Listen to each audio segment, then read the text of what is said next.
Fairfield Mayor Larry Langford was a bold visionary, known for his ambitious plans to transform his community. At the heart of his grandest vision was Visionland, a 70-acre amusement park intended to anchor a broader project that included a shopping outlet and a $90 million aquarium called Visionquest. But the dream quickly fell apart. The aquarium was never built, and the shopping outlet, Watermark Place, became a ghost town. Convicted of bribery, fraud, and money laundering, he was sentenced to prison. Still, his charisma and promises of economic revival inspired 11 municipalities to form the Amusement and Public Park Authority, borrowing $90 million in taxpayer funds to make Visionland a reality. The park opened in 1998 with Rampage, a wooden roller coaster billed as Alabama's largest. Visionland drew almost 500,000 visitors in its first year, and officials claimed $2 million in profits. The reality was far grimmer. An independent audit revealed Visionland had lost $1 million in its debut season. Troubles mounted when a child was ejected from the hurricane ride, leading to bad press. Langford responded by firing 2 seasoned park managers and replacing them with a retired FBI agent as general manager and a 27-year-old accountant as director of finance. Under this leadership, Visionland made disastrous investments in 2 attractions. The $5 million Wild River Gorge Rapids ride suffered repeated safety issues, with rafts overturning in 3 separate incidents. In one case, passengers were trapped underwater for almost 30 seconds. The ride was shut down for years. The $1.5 million Dino Domain exhibit failed to attract visitors and was abandoned after 1 season. The park stopped payments on the attraction entirely. These failures cost Visionland $7 million, while operating expenses soared by 8. By the end of its 2nd season, the park faced $9 million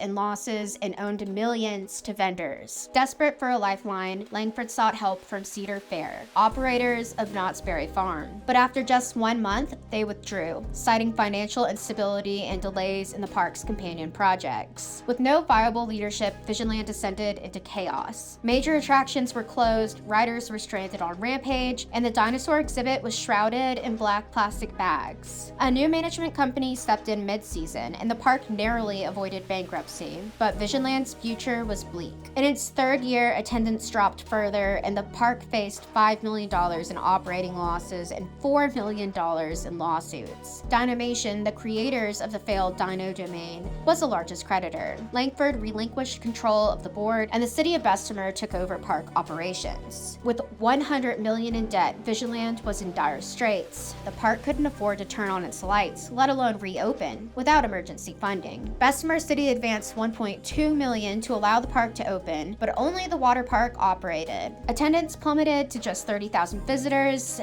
Unable to escape its crushing financial burdens, Visionland filed for bankruptcy in its 4th and final year, leaving a trail of unpaid creditors and millions lost in public funds. The end of the park's tumultuous chapter culminated in its sale to Southland Entertainment for $5 million, just a fraction of the construction cost. Visionland was renamed to Alabama Adventure, marking an end to its turbulent beginnings. Thus ended a dream that promised so much but delivered little more than debt and disappointment.